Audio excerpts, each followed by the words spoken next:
500 টাকা দেবো, রিক্সা ভাড়া 100 দেবো, তুই পরে খাওয়াবো। তোমরা আমার মিছিলে থাকবা। কিসের মিছিলে? এই জামাত ইসলামের মিছিলে। আচ্ছা, এই কাহিনী তাইলে। আসসালামু আলাইকুম ওয়া রাহমাতুল্লাহ। ধীরে ধীরে বৃষ্টি পড়তেছে, তারপরে ভাবলাম আপনাদের সাথে কিছু কথা শেয়ার করি। এই দেখেন একটা লোক, রিক্সাওয়ালা, ঠিক আছে? তো এই রিক্সাওয়ালা জামাত সম্পর্কে কি বলতেছে। শায়েখ মুক্তার আহমদ এই জন্যই বলেছিলেন যে এই যে সমাজের সবচেয়ে নিম্ন শ্রেণীর লোকগুলা এরা কিন্তু নামাজও পড়ে না, ঠিক মতো রোজাও রাখে না, ঠিক আছে? ফকিন্নি গুলা, বুঝছেন? আসলে উনি যে কথাগুলো বলেছেন এটা রাইট, বাস্তব কথা, ঠিক আছে?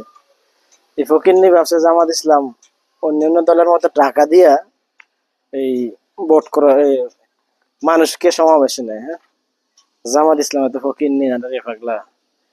জামাত ইসলাম এবং ইসলামী দলগুলো করলে, যে কোনো ইসলামী দল, চরমোনাই বিশ্বের দল আছে, উল্টা আরো মাসে মাসে টাকা দিতে হয় সওয়াবের নিয়তে, ঠিক আছে? ইসলাম প্রতিষ্ঠান নিয়তে।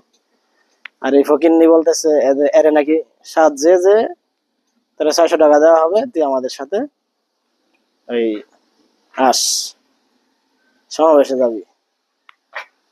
ফকিন্নি, এই ফকিন্নিদের সম্পর্কে শায়েখ বলেছিলেন যে এই ফকিন্নিরা দেখবেন এদেরকে মসজিদে পাওয়া যায় না, রোজাও রাখে না, কিছুই না, ঠিক আছে?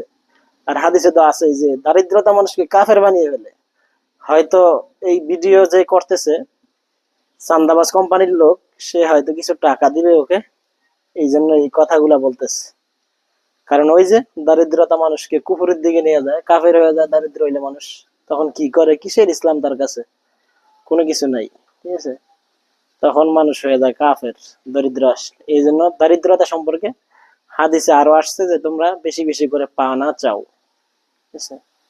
যাই হোক, সবাই ভালো থাকবেন। আসসালামু আলাইকুম ওয়া রাহমাতুল্লাহ।